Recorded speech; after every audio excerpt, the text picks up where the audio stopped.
لت پت ہے، مگر ایک دکان کے پاس سے گزرتے ہوئے دکاندار سے کہتا ہے اے دکاندار مجھے 5 روپے دے دے، اگر نہیں دے گا تو تیری دکان کو ابھی میں الٹ پلٹ کر دوں گا، تیری دکان کو الٹ دوں گا۔ دکاندار نے کہا تو نشیڑی ہے، تجھے میں جانتا ہوں، تیرے پاس کوئی عمل ہی نہیں ہے، اگر تو عاجزی سے مانگتا تو ہو سکتا ہے میرے کو رحم آ جاتا، میں کچھ دے دیتا، اور تو دادا گیری سے اور اپنی ولایت دکھا کر کے مانگ رہا ہے، اب تو کچھ بھی نہیں دوں گا۔ اب وہ مزید تکرار کیے ہوئے ہے، دکاندار سے کہتا ہے دے دے ورنہ دکان کو الٹ دوں گا، دے دے ورنہ دکان کو الٹ دوں گا۔ اس نے کہا اب تو کچھ نہیں دوں گا۔ بھیڑ بھاڑ ہو جاتی ہے، رستے چلنے والے لوگ وہاں جمع ہو جاتے ہیں، ایک میلے سما ہو جاتا ہے۔ اتنی دیر میں اس علاقے اور شہر کے ایک کامل بزرگ کا وہاں سے گزر ہوتا ہے، ایک بزرگ وہاں سے گزرتے ہیں، اور یہ تماشا دیکھنے کے بعد، یہ بھیڑ دیکھنے کے بعد بزرگ وہاں رک جاتے ہیں۔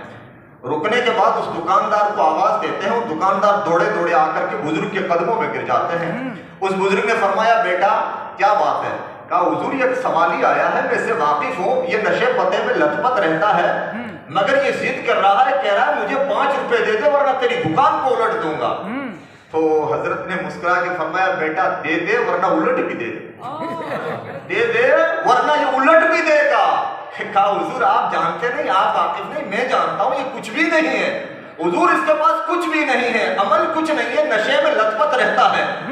فرمایا بیٹا تو کہہ رہا تھا دوں گا نہیں، مگر یہ کہہ رہا ہے دے دے ورنہ دکان کو الٹ دوں گا، تو میں نے کہا یہ دونوں اس طریقے سے کیسے کر رہے ہیں، ذرا دیکھوں تو صحیح ان میں سچا کون ہے۔ میں نے گردن کو جھکا کر کے کشف کی نگاہ سے دیکھا، تو میں نے پہلے اس کو دیکھا، واقعی تو کہہ رہا ہے ویسا ہی ہے، یہ نشے میں لت رہتا ہے، اس کے پاس کچھ بھی نہیں ہے، اس کے پاس کچھ نہیں ہے، میں نے دیکھ لیا۔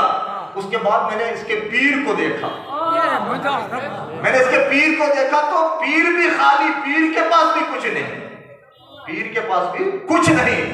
اس سے اوپر میں نے نظر کو دوڑایا تو پیر کا باپ، پیر کے والد صاحب کھڑے ہیں اور کہہ رہے ہیں میرے بیٹے کے مرید کے سوال کو اگر پورا نہیں کیا تو جو کہے گا میں کر کے دکھا دوں گا، جو یہ کہے گا میں کر کے دکھا دوں گا، خبردار دکاندار جلدی کر دے ورنہ اس نے کہہ دیا دکان الٹ جائے گی۔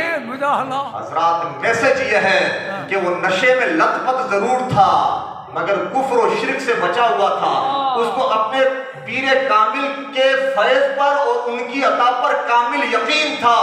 میں میسج دینا چاہتا ہوں حضرات، آج اتنے کامل پیر کے مریدین، مرید کا کام نعرہ لگانا نہیں ہوتا ہے، صرف مرید کا اپنے پیر پر اس قدر کامل یقین ہوتا ہے کہ مجھے جو کچھ بھی اللہ اس کے رسول کی عطا سے ملے گا میرے پیر کے ہاتھ سے ملے گا۔ مگر آج اللہ ماشاء اللہ ہمارے حالات تو کچھ ایسے سننے میں آ رہے ہیں، اس قدر سننے میں آ رہے ہیں کہ ہم نے پیر تو دور کی بات ہے، اڑتی ہوئی چڑیوں کے اوپر بھروسہ کرنا شروع کر دیا، ہم نے رستے میں گرے ہوئے پتھروں کے اوپر بھروسہ کرنا شروع کر دیا، ہم نے رستے پہ چلتی ہوئی بلی کے اوپر بھروسہ کرنا شروع کر دیا، ہم نے اڑتی ہوئی چڑیوں کے اوپر بھروسہ کرنا شروع کر دیا۔ ادھر سے چڑی اڑی، اس کی آواز ہے گاڑی کو بریک کرو، نقصان ہو جائے گا۔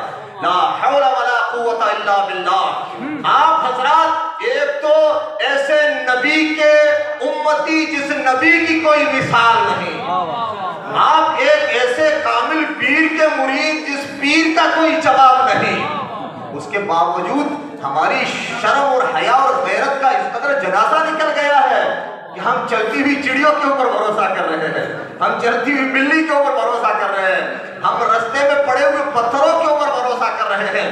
خدا را اپنے ایمان کی حفاظت کیجئے۔ علماء کرام کی بارگاہ میں عرض کرتا ہوں، آپ ان سے پوچھئے، اللہ کی بارگاہ میں سارے گناہ معاف ہو جائیں گے سوائے شرک کے۔ شرک کبھی معاف نہیں ہوگا، شرک کبھی معاف نہیں ہوگا۔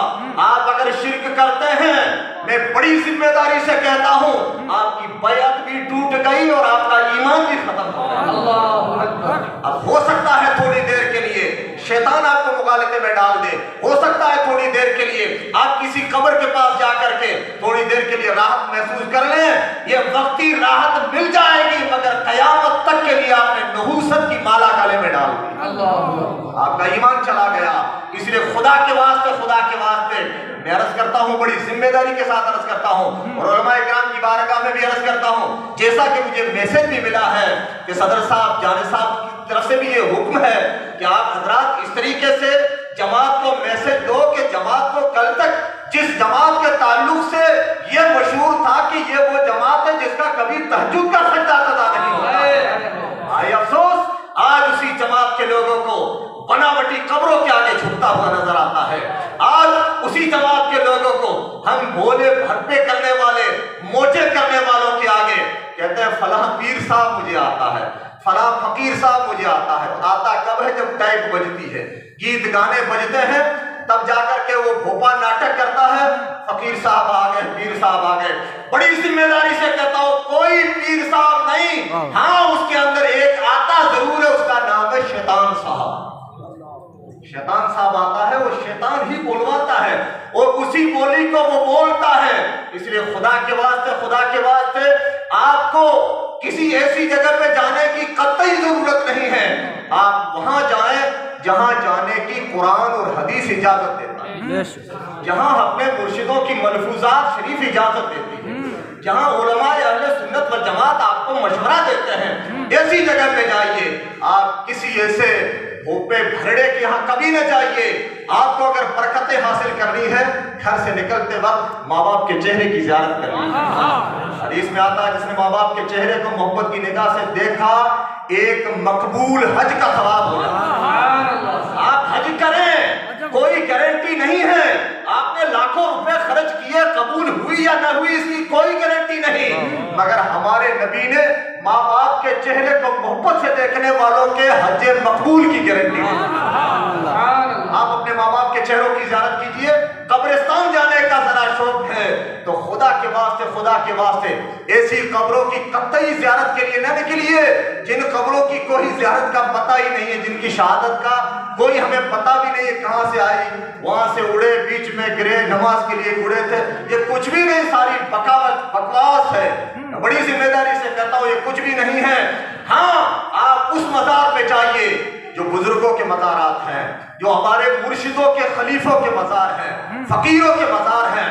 آپ پر ہم تو نہیں دیکھتے ہیں کہ بڑی بھیڑ بھاڑ، اگر زیادہ مزار سے فیض حاصل کرنے کا شوق ہے تو مرشد سے فیض حاصل کرنے والے ایک کامل فقیر درویش ابراہیم فقیر کے دربار میں چلے جائیے، خیر فقیر کے دربار میں جائیے، رانا فقیر کے دربار میں جائیے، ایسے فقیروں کے دربار میں جائیے جنہوں نے اپنے مرشد کے رنگ سے اپنے آپ کو رنگ دیا ہے۔ ان کو تو کہیں جانے کی ضرورت نہیں ہے۔ آپ کہیے جانے والوں سے وہ لوگ ایسی بناوٹی قبروں اور بناوٹی بھوپوں کے پاس جائیں جن کا کوئی دھڑی دھوری نہ ہو۔ ہمارا الحمدللہ آج بھی دھڑی ہے اور قبر میں بھی دھڑی ظاہر ہوگا، میدان محشر میں بھی ہوگا۔ السلام علیکم۔